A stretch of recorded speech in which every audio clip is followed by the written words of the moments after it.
There a place in today's politics for snarling, thin-skinned and aggressive leaders?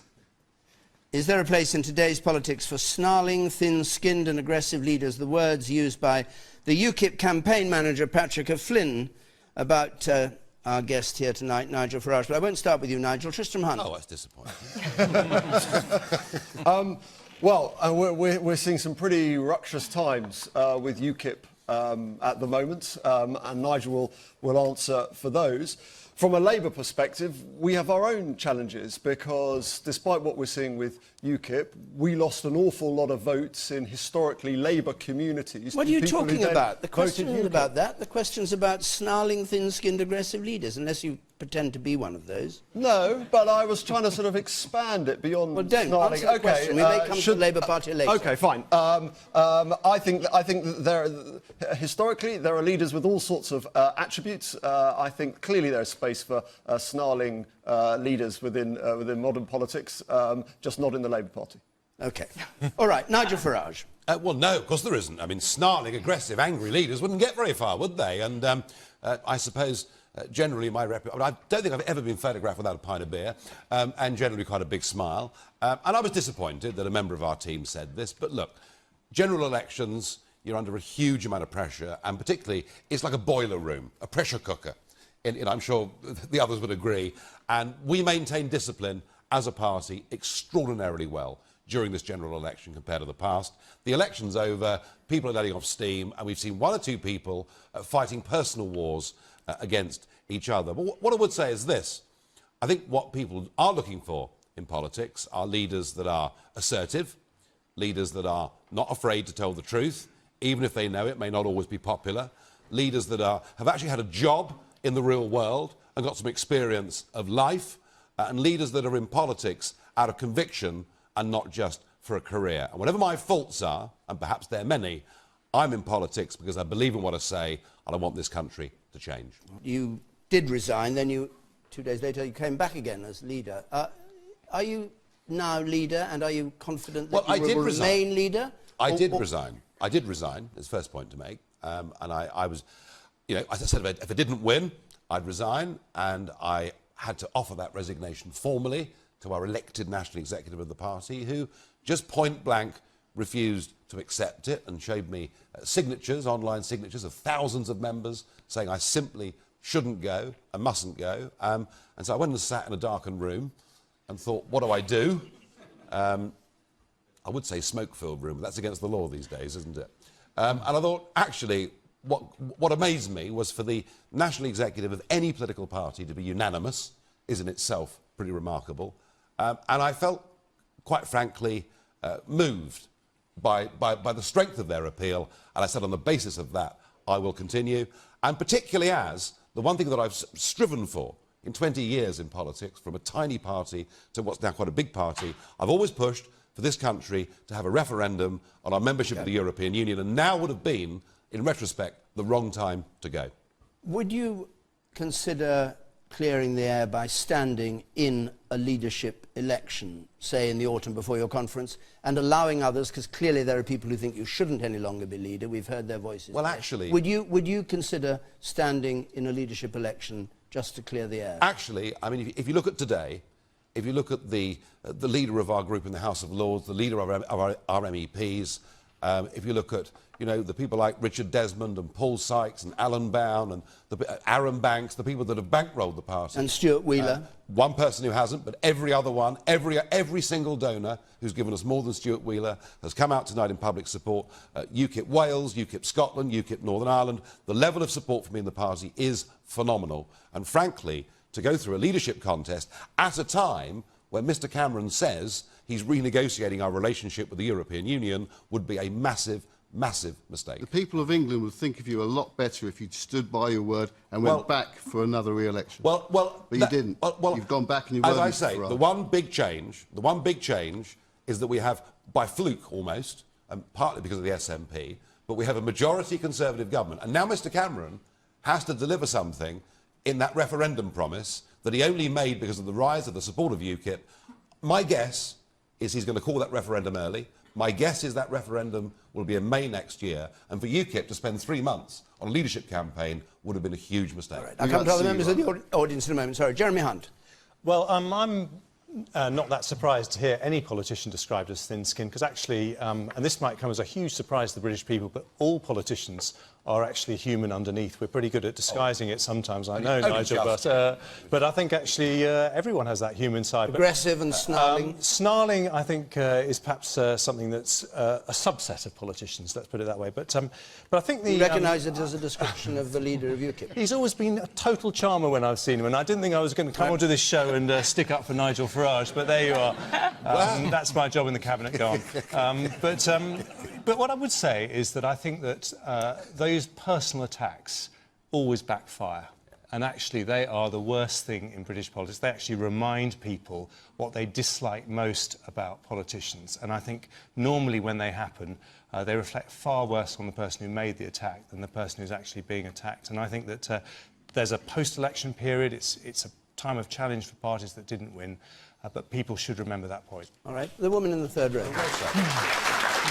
Well, I have to act by an elected national executive who were there as the representatives of 47,000 members of our party, and they were unanimous in their view. But it wasn't just that; it was them bringing in letters of support and showing that the Labour Party and Lib Dems have got to go through leadership contests. Yeah. They said, Nigel, you would be putting this party through unnecessary grief. You've done a great job. You've fought a great campaign. A referendum's on the agenda. Get on with it. Okay.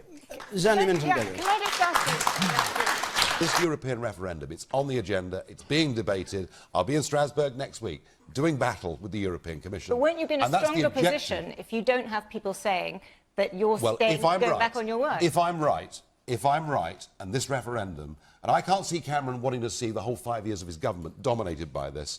We've got English, Welsh and Scottish elections in May next year. That's when the referendum's going to be. We can't afford as a party that wants Britain to be free to waste 3 or 4 months of our time having a leadership contest where, frankly, we know the result already. We know the result already because it's a one-man band. Because at the moment, far from a one-man band, but at the moment, I have an astonishing level of support within the party. Brian May. Yeah, I don't have a problem with you changing your mind about resigning. You know, I think that happens a lot. People resign, you know, and it's the gentlemanly thing to do in a sense. And if people don't want to reject that, who believe in you, I think that's very valid. Yeah, I didn't think I would be supporting Nigel Farage in this programme either, but I support that. You know, what I don't like, you know, in common with Jeremy here, is this kind of insults approach in politics, and I think that's what we need to get rid of. And I think it's a real shame that people in your party have adopted that attitude. You know, snarling, aggressive, whatever. You know, let's look at the positive side. You know, this kind of negative campaigning is really damaging British politics, I believe, and that's part of the reason that people really don't believe in politicians anymore. So I'm with you, really. That's probably okay. I get the woman at the back. Yes. I'm just wondering what will be the point of UKIP now that we are going to have a referendum. Sorry, I wanted to go to the woman behind you, actually, if I can. But it's a very good question, and they asked the same thing about the SNP, who lost a referendum, and then look what happened to them. So you never know in politics. Okay, over here, over there, look. On the... Back to Nigel Farage's point about your support within the party, I don't think it matters whether or not you have support within the party. The people of South Thanet don't support you anymore. You're no longer MP, and I don't think that means you should be the leader of the party anymore, personally. Actually, can I just correct you? I've never been an MP, I've been an MEP, and it is a quite extraordinary thing that we now have an electoral system in Britain where UKIP get more votes than the Liberal Democrats and the SNP combined. In fact, Chuck implied we're about the same as half the panel I stood on the leaders' debates with, and we've only got one member of Parliament. And at no point in the democratic history of this country have so many electors been represented by so few representatives. Yeah. And we do need genuine electoral reform in this country. Nigel Farage, we may come to that. I would never have believed, David, that we could get 4 million votes, that we could be the third biggest party by country. But your words were, without a Westminster seat, how you had to be the House of Commons, and you ain't. And again, I said to the gentleman there how politics has changed. Who would have thought Nicola Sturgeon would emerge such a winner not even standing for the British Parliament. So, you know, the political scenery she never said she'd have to stand down if she didn't run for a seat. Politics is changing, and I hope it changes a lot more too. Politics has become more divided. Politics has become more dynamic. I do think we're going to have to look at the electoral system again. The entirety of the Parliament, this is what... It's depressing that we lost, but what is exciting about this Parliament is that the future of the United Kingdom is going to have to be discussed, our federal future, potentially. I may not have won the seat in South Thanet, but we've taken Thanet District Council. We have a working majority of 10. It is the first UKIP-controlled authority in this country, and watch how they get on. OK. Who is the best person to make Labour electable again? Right. I'm not going to come to you, Tristan Hunt, first. We'll go to Nigel Farage. Who do you think is the best person? I think one of the remarkable things... Let's talk about Labour's... I think one of the remarkable things about this general election, and the story that has not yet been fully told, is that the metropolitan elite and media have misunderstood what UKIP's about over the course of the last 2 or 3 years. As we've grown, there was always the impression that all UKIP voters were former Conservatives and angry and elderly, and perhaps in the early days we had a few of those. But actually in this election what we saw were many of our older voters actually leave us for this election and vote Conservative because of their fear of the SNP. And the reason we got 4 million votes is we supplemented that with younger voters. A lot of people... Sorry, the question's about... Hang on. A lot of people... a long route round. A lot of people who'd never voted before, and we cost the Labour Party 20 to 30 seats because they had a leader that does not connect in the Midlands and the North, and a Labour Party that doesn't connect with working class communities in this country. And if Labour make the mistake of choosing somebody else again from the metropolitan elite, they will have got it wrong. I thought actually Dan Jarvis, who's the guy that's ruled himself out, might have been the kind of Labour MP that would connect. From the list of runners and riders I've seen so far, none of them will connect, and I think Labour faces a massive, massive crisis for its soul. Okay. I personally would like to see the Labour Party become what it used to be in the old days of an Aaron Bevan and whatever. I would like to see it become the party of the working man again. And to me, that's disagreeing with you completely, you know, but I think that the working people of this country feel betrayed. And I was actually shocked that Cameron could get away, you know, in the midst of this enormous spin which was behind him, to say that the Conservative Party is the party of the working man, whereas in fact it's the party of the rich man, you know, and probably the undeserved rich. I have to say, I wish Tristan well in your campaign. If you want to talk about internationalism to working class Labour voters, they want to talk about depressed wages, the fact their kids can't get houses, they can't get school places. They're the conversations that working class communities want, and I don't see a single leadership contender, even possibly including yourself, that is even connecting or understanding with what these people are saying. I think you should.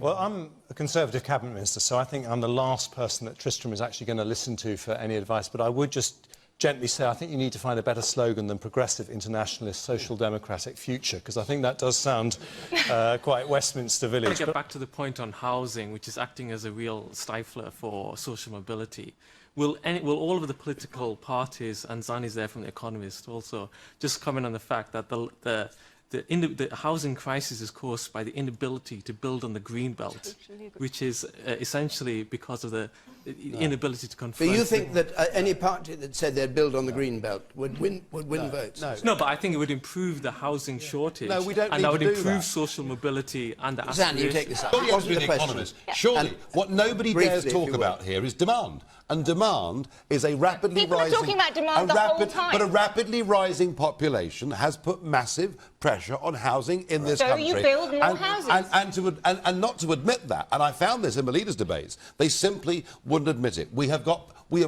hundreds of thousands of empty properties in this country, some owned by government, and lots of brownfield sites that we could build on, and we could provide those houses. It sounds as if you didn't want to really talk about it, but just touching on the point of the green belt, the whole point of aspiration is that you want to live near the countryside and the city. If you get rid of the green belt, then you lose most of what people want to live in the suburbs for. What concessions should the Prime Minister try and get for Britain from other EU member countries prior to the referendum? David Cameron's already been discussed with the European Union. A lot of the policies he wants to discuss are actually not up for discussion. So I don't know where we're actually going to go with this. Yes, the German government saying they want treaty change one day, but it won't happen tomorrow. I would like to know if you think David Cameron wants us to come out of Europe or not. I would love to know. Yeah, I'm happy to answer it. I don't think David Cameron does want to leave the EU, but he wants to know that he can get the right deal before he recommends to the British people that we stay in. I mean, the one thing for certain is we will not change the European Union itself. They're not interested. They want a European army. They're pushing ahead towards establishing effectively a United States of Europe. The question, what concessions is David Cameron going to get, or could he get, that might change our minds? There will be no treaty change. You know, Germany and the European Commission would rather Britain left than gave Britain a treaty change, because as soon as we got a treaty change, the whole of Scandinavia would want it. France would want it. You know, you would begin to unpick the whole structure. If Cameron was able to get treaty change, and we did not have to have free movement of people, we were able to control our borders, if he was able to get back the supremacy of law, such that our Parliament and our Supreme Court would be the ultimate arbiters of British law, not courts in Luxembourg or in Strasbourg. If he came back with that, he'd win the referendum comfortably. But those concessions are not on the table. And what we should be saying is this: what is it we want from our relationship with the European Union? And far from being negative, I want a positive relationship with Europe. I want one based on free trade, which my parents' generation were conned into voting for after a supposed renegotiation.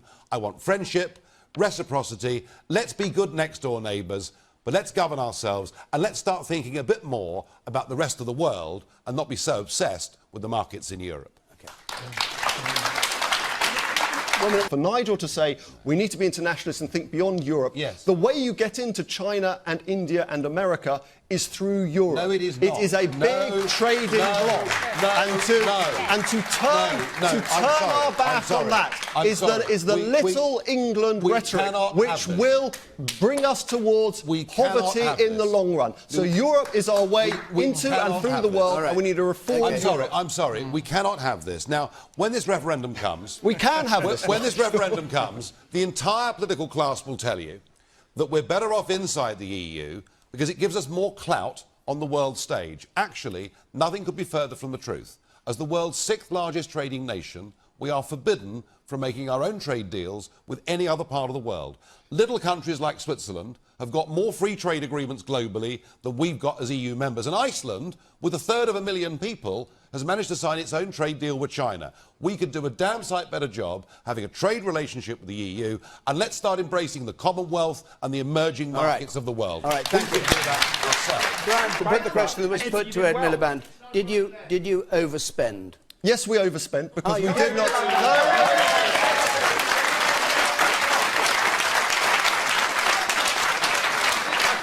Vote for a creeping federalism. I voted for a common market, and neither did I vote, and I don't think the country was ever asked whether they wanted unlimited immigration into this country. The United Kingdom is in a permanent minority within the EU. There are these great power blocks and voting blocks that we are not part of. What David Cameron has said, rather like a member of a relationship that's in trouble, is unless there are changes, I want to leave now. And if the other party comes back and says there aren't going to be any changes, then we've got to leave. There is no way we can stay after that, is there? Well, but the trouble is that Mr Cameron himself has made it perfectly clear, even before he enters those negotiations, that whatever the outcome, he's going to vote for us to stay in. And that, you know, you need a great big stick in Nigel, Europe. that doesn't you need matter. a great big stick to get any concessions. That doesn't matter, because in the end... It does matter, no, it doesn't, because in the end it's letting the British people... Well, hang on. If we get a fixed referendum, UKIP because you wanted a referendum. A fair referendum. And we're going to have a fair referendum. We're going to have a fair... Are we? Well, now you're starting to complain when you've got exactly what you wanted, which is a referendum. No, hang on. Brian talked about money. That is the point. Brian talked about money earlier. Whether or not... No, let me just finish, because you've spoken a lot. David Cameron is going to get a new deal. No, it's not. And he's going to get a new deal. But even if you don't agree with it, even if Tristram doesn't agree with it, in the end, it's the British people who will decide if they like that deal or not. We will have a debate. We haven't had that since 1974. Right. And I think he deserves credit for giving the British people a say. Both sides must have the same amount of money, because I was involved in Ireland, where the Irish rejected the Lisbon Treaty. They were told they got it wrong. made to vote again, and the European Commission, it's Brian's point about money, came in with EU money and massively overspent the No campaign. We need a guarantee from the Prime Minister that will not be allowed to happen, and we get a proper... I'm sorry. Let's listen to the British people, but let's inform them fairly. Of course, so that if that's what you have in a referendum. Is it fair that UKIP got the third highest vote share, yet only got 1 seat? Is it fair?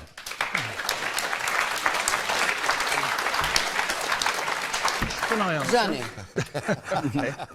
I think it shows the problems with first-past-the-post voting. I think, no, in some ways it's not fair. In some ways?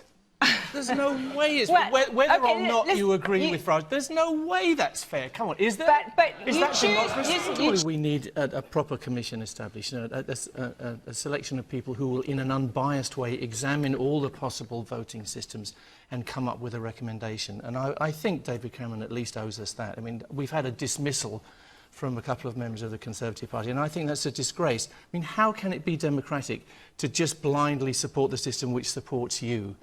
There has never been a major party in power who would take apart the first-past-the-post system because it won't benefit them. That's not democracy. Everybody that's who's in the House of Commons is there because of first-past-the-post. Yeah, so why would they change it? And what's your answer to that? They won't. I think we need... Well, my dream was that we would have a parliament that was more evenly distributed, and therefore we would get a parliament acting like it was meant to, where things would be debated on an honest basis, and on the basis of the decision they came to, the law would be adjusted the right way. Just remind the viewers of the figures. UKIP has 1 MP for 3,881,099 votes.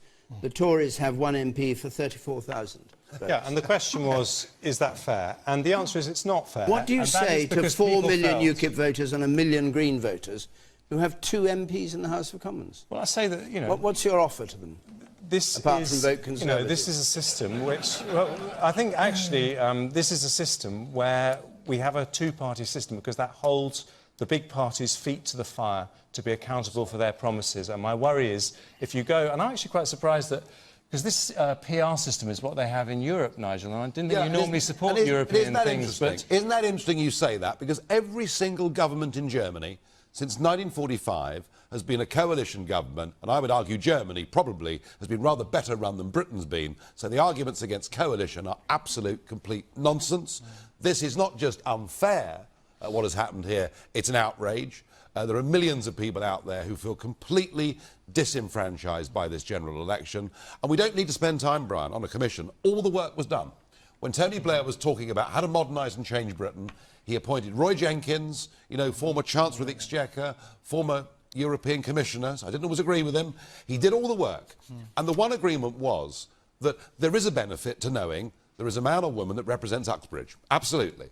But what he recommended was a second ballot paper, as they have in Germany, where for the last 20% of seats you could express an opinion. And by doing that, nobody anywhere in Britain could say to themselves, my vote is a wasted vote. Because right at the moment, if you're a socialist living in Esher with a monster Tory majority and it's a rainy Thursday evening, where's the incentive to go and vote? So not only are your arguments about coalition wrong, not only is it right to say that this is unfair, but actually by changing this system, we'll get a lot more young people and people of all ages actually engaged and caring about politics. It'll be a positive thing. There's one thing you... Very positive thing. There was one thing that was designed to give redress to small parties, which is the so-called short money. Yes. And because of the number of people who voted for UKIP, you're entitled to £650,000, I think. Do you think you should accept that? Well, I think what we've got to do is we've got to try and find a way of getting those 4 million people involved. Now, should you accept the money that's there? Hang on. The Labour Party will take several £1 million a year and there'll be no conversation. We've had an open debate in UKIP over this short money. And you know something? The last thing the public want to see is a political party infighting over public money. And I'm going to recommend we don't take any of it. I'm going to recommend we privately fundraise and set up a structure where we can give those 4 million people a chance to actually get their voices heard. Can I just... Hold on a second. So you will take none of the money that's on offer My recommendation, given we've had an argument over this, I do not want UKIP to look like the other parties, grubbing around after public money. My recommendation is going to be we take none of it and we fund it ourselves. All right. No, it's true, because with the AV vote in 2011, not enough people were educated on the fact that what the system was and what it could provide. They had their chance, it was voted no, so should electoral reform be considered again? But it was an incredible sleight of hand. AV wasn't a proportional system, it was a preferential system. We couldn't explain it in a sentence to people in the referendum. Why Nick Clegg, after 40 years of the Lib Dems campaigning for PR, sold out for AV, I will simply never, ever know. Thanks to our panel, to all of you who came to Uxbridge to take part. You didn't frankly have the balls to put country before party.